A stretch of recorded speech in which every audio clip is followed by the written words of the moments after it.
Billene Seyum joining us now live from Addis Ababa. It has been a year, and thank you for joining us, a year since the start of Ethiopia's conflict, yet we are seeing armed groups fighting your government increasing as numbers as they advance towards the capital. What's happening on the ground, and how far are the TPLF and other allies from Addis Ababa? Becky, thank you so much for having me. Before I answer your question, it would be quite disingenuous of me to respond to your question without first addressing the big elephant in the room. And it's important for me to share with you, as well as your global audience, that Ethiopians, a majority of Ethiopians in Ethiopia as well as abroad, strongly feel that CNN has covered the conflict over the past year in a manner that is highly biased and detached from context. And a recent example is the hysteria that CNN had caused last week as if Addis Ababa was under siege, sending a global message that the city is about to go down. And we have often shared that it seems Ethiopia is undergoing what seems like a coordinated media campaign to tarnish the image of the country, to tarnish the image of the Prime Minister and his administration. And media outlets like CNN, New York Times, Washington Post, and Reuters in particular, as well as others, have often chosen to carry an overly negative and skewed narrative, missing important nuances. And I reiterate this to you because I also heard the opening lines, which really takes away or is devoid of assigning the actual blame where it is, assigning the blame to the TPLF that initiated this conflict. And they have also given testimony and confessed that they're the ones that attacked the Northern Command of the National Defense Forces. Right. So I think it's important. Let me respond to your words, because I've given you a chance to say your bit. Our work, our reporting was conducted carefully and methodically by CNN's highly experienced team in the region and elsewhere. We stand by its findings as well as the language used in our reporting, which we believe is fully justified. Here's a question to you. There are a number of media organizations, including CNN, currently in Ethiopia, who are not being allowed to report, not being granted accreditation from the government. What is the reason for that? And why? Why, if you want the story told, are you not allowing those organizations, including CNN, to try to do their work? That is a disinformation that is being perpetrated, Becky. And I dare say this because I also deal directly with some of the media. Oh, hold on. Hold on. We wanted to have what is disinformation? We have a team trying to get to work on the ground. Hang on, but don't accuse us of disinformation. Are you suggesting that we don't have a team that's trying to report on the ground? With respect. Your team is on the ground, but your team did not come into the country, or some members of your team did not come into the country by following the due process. I was informed, or some members of the government were informed, of CNN being on the ground and asking for accreditation. The accreditation process... Are you prepared to have them work on the ground and get accredited so that they can tell the story? You would have to allow me to finish. This is not a hostile environment to the media at all. There are so many other media entities that have entered the country. There are other media entities that had requested and been facilitated entry into the country, into the region that they wanted to cover these stories at. However, for the amount of blame that the Ethiopian government is admonished for not allowing media, you never hear about the media that actually do enter a report, and you don't hear about the media entities that have been granted accreditation, but their own headquarters tell them not to actually enter to the country. So these are also, stories that need to be at the forefront. Okay, let's try and get to the bottom of what is going on here, because everybody wants the best for Ethiopia. I know you will agree with that. Certainly, we are just trying to get our work done and get to the bottom of what's going on. So let's do this. UN Secretary General Antonio Guterres has called for unrestricted access to Tigray, to Amhara and Afar, saying that no convoys with supplies had entered Tigray since October the 18th. I have heard this from numerous agency sources. What will it take for the Ethiopian government to facilitate access and end what the UN has called a man-made crisis? Let's start with that, and then we'll get into the politics. Sure, Becky, humanitarian concerns are equally as important for the Ethiopian government. So the portrayal of the government as a demagogue with no interest in the well-being of its own people throughout the country is erroneous, and it's not right. That is why it invested up to 100 billion birr in humanitarian assistance and infrastructure repair works in the Tigray region. Until the National Defense Forces had withdrawn out of the Tigray region, which is the end of June 2021, the Ethiopian government had allocated or was covering up to 70% of humanitarian assistance. After the exit of the National Defense Forces, the onus of responsibility on humanitarian access reaching the intended beneficiaries within the Tigray region is on the TPLF. There has been, what we have witnessed after the humanitarian ceasefire that was enacted by the government is encroachment by the TPLF into the Tigray and Amhara. With respect, that is not the evidence of what our teams have seen on the ground, nor the evidence that I am being given by agencies who are still on the ground. The access isn't available, and that access isn't available. It may be from the TPLF side as well, but the Ethiopian government is not helping. Why? The access has been there. There may have been bureaucratic, cumbersome processes, and in fact, at the beginning, the complaint from international humanitarian assistance partners was that there were so many checkpoints. So the checkpoints, to my understanding, at the beginning, which were 7, have been decreased, heeding to the complaints that were being lodged by humanitarian actors. And the reason for the Ethiopian government putting these humanitarian checkpoints in place is also for the safety of its people within the Afar and Hamara region that are on the borders of where TPLF had been active and also is trying to encroach upon, which they eventually did. Now, I think it's also important that for many months now, we have been facilitating every effort, including those by the UN, to get the food and aid to those in need. However, the TPLF has also been lying about this and politicizing and weaponizing humanitarian assistance. We've seen reports as well from the USAID saying that some of their humanitarian assistance was being diverted to fighters instead of those beneficiaries. We have over 800 trucks that are accounted for that have entered the region. Why are we not asking those questions as well? We have seen these trucks carry... I'm giving you the opportunity... Hang on. I'm giving you the opportunity to put your side here. I'm also just making the point that this isn't coming from the TPLF. I'm talking about the fact that humanitarian aid is being prevented from getting in. I'm being told this by humanitarian agencies. The WFP has had tanker after tanker after tanker held up, which has got fuel, essential fuel, to get to the people in need. Look, let's do the politics here, because the politics lie behind what is going on here. Prime Minister Abiy has called on Ethiopians to be... Hold on, please. Prime Minister Abiy has called on Ethiopians to be ready to defend the capital. You know that to be true. What does this mean? And is an armed solution the right solution at this point?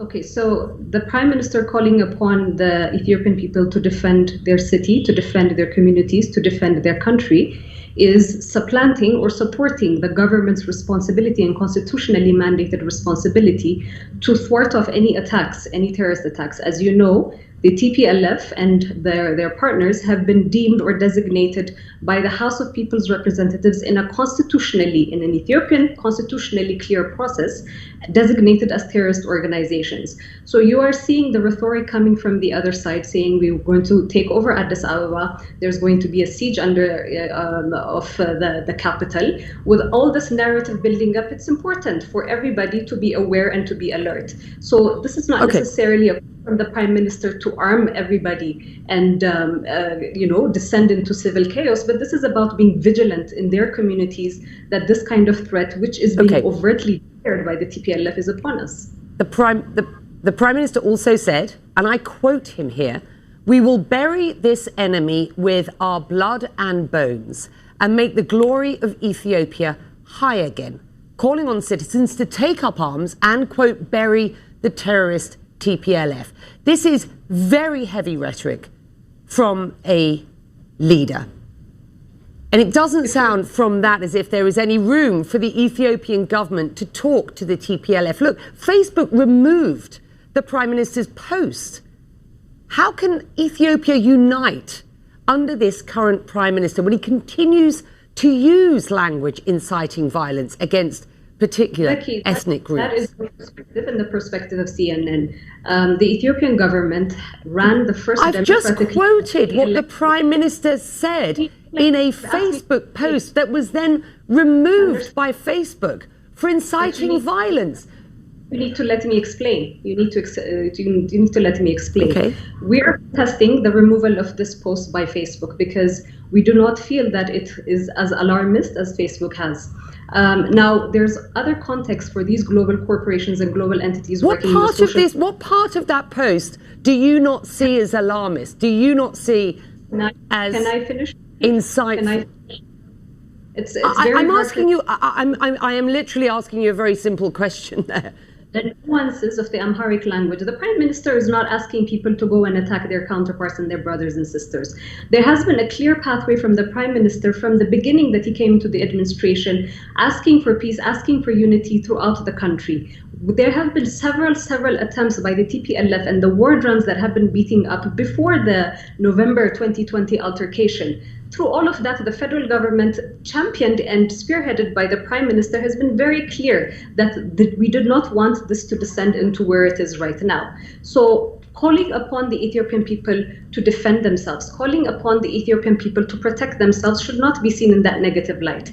Some nuances within the Amharic language maybe or easily, if you're splitting hair, can be taken to mean other things, but there is no clear call for violence on each other. But what the Prime Minister and the government, the federal government of Ethiopia, are asking is for all to be vigilant that the threat of TPLF is there because they are saying they want to take over, they want to attempt a coup, and they want to topple a government, a legitimately elected government, if I may say so. Right, but Billene, I think you know what was written in that post was unequivocal. Look, Prime Minister Abiy described war, and I quote him here, as the epitome of hell during his acceptance speech for the Nobel Peace Prize. Now he is presiding over a protracted civil war, effectively.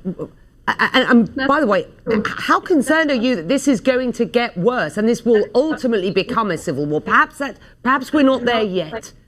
But it looks as if we could be. What will it take to stop this? That is not true. So again, facts and the way that the narrative is being shaped by your media as well is important because that's not the case. The Prime Minister So how would you describe it? By the Constitution to thwart off any attacks on the state, on the integrity of the state as well. The Constitution, if you're willing to go through it, declares that and puts that as a responsibility mandated on the Prime Minister. The TPLF is an organ that has been designated by our House of People's Representatives as a terrorist organization. If the TPLF, if you remember in end of June 2021, when there was a unilateral humanitarian ceasefire that was enacted, the opportunity for peace was there. The opportunity, this unilateral ceasefire that was taken by the government was paying heed to the suffering of our own people. And we need to also acknowledge that the people of Tigray are our own people as well.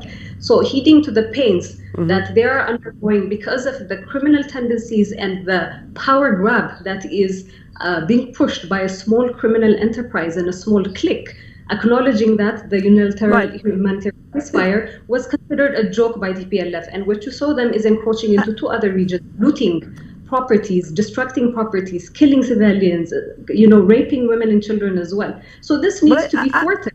He has a responsibility to. And I'm giving you I am giving you the opportunity to put your side to us today and to our viewers, of course. And it's been a long time that we've been hoping to have this conversation, and so I'm glad that you've been prepared to come on the show today and have this discussion. As you rightly point out, Tigrayans are Ethiopians. So since the state of emergency has been imposed, witnesses tell CNN that Tigrayans are being ethnically targeted and arrested by authorities. Ethiopia's state-appointed Human Rights Commission says the arrests are happening on reasonable grounds as the detainees are suspected of collaborating with terrorist groups. Is there any proof of that? I mean, this is a state of emergency was something that was enacted last week. So I would need to get further details in terms of the way that it is being implemented. But the enactment of the state of emergency is not to target any particular person based on the identity that they're aligned to. The state of emergency is put in place to protect the Ethiopian people, to protect the residents of Addis Ababa, who have been told with very, very fierce rhetoric coming from the TPLF that we are going to siege or we're going to come into Addis Ababa. So it's important for the state of emergency to put in place a mechanism that anybody that is trying to threaten the stability or the peace that is within the capital city is thoroughly addressed as well. So the details that you're asking for, this is something that's still in the pipeline. I may come back to you at another point. Well, the government has declared a state of emergency, reflecting the rapid escalation of this conflict that ultimately threatens to tear apart Ethiopia and further destabilize the Horn of Africa. Your government has urged foreign powers to stand with Ethiopia's democracy. You do not have the support of Washington, for example, which just this week accused Ethiopia of gross human rights breaches and said that it planned to remove the country from an important trade pact. What's the government's message to Washington? Who are you speaking to here? And just describe how you feel about the response from the international community at this point. I mean, Becky, let me just backtrack a little bit and address something that you had said. This is not the first time that a state of emergency has been enacted within the country, so we shouldn't use this particular point to exaggerate things more than that they are and to create an alarmist environment, because that's what a lot of international media have created. Going to your second question, the engagement with the US is still constructive. We look for a very constructive engagement. The US, the United States, has been a strong ally of Ethiopia for a very long time, and Ethiopia has also been a bastion of stability within the region. And they have described Ethiopia as an important partner, but that partner is not a constructive partner anymore. I spoke to Samantha Power about this just yesterday. Just yesterday, you lose the support of Washington. You lose the incredibly important trade pact that's there. Officials are sanctioned. What sort of impact will that have on Ethiopia's economy with respect and the people of Ethiopia? And isn't it time to push for a ceasefire and to sort this thing out? Your response? Becky, the humanitarian ceasefire was already in place. Remember, the TPLF brandished it as a joke. So I'm not entirely sure what you're talking about further other than that. With regards to the US, there is constructive engagement that we're looking for. And this constructive engagement needs to be rooted in the context and understanding of the complexity of what's unfolding. The same with the international community. We need the US and the international community support to defend democracy, justice, and the people of Ethiopia. And I say to defend democracy because for the first time in Ethiopia's modern history, we underwent the first democratic elections. It might not be perfect in the eyes of the US, it might not be perfect in the eyes of the international community, but it's the best that Ethiopia has come across. And these are building blocks for the democratization process that we have embarked upon in 2018. Are they painful? They're painful. Is it facilitating a segue for something more solid and foundational to come? Yes, but we still need that because this is a democratically and legitimately elected government, and the Prime Minister. The Ethiopian government faces huge criticism at present, and there are calls from pretty much everywhere at this point for a ceasefire. So you're right to point out that there was the bones of a humanitarian ceasefire at one point, but there are calls now for a full ceasefire. Briefly, tell me, what do you expect will happen next at this point?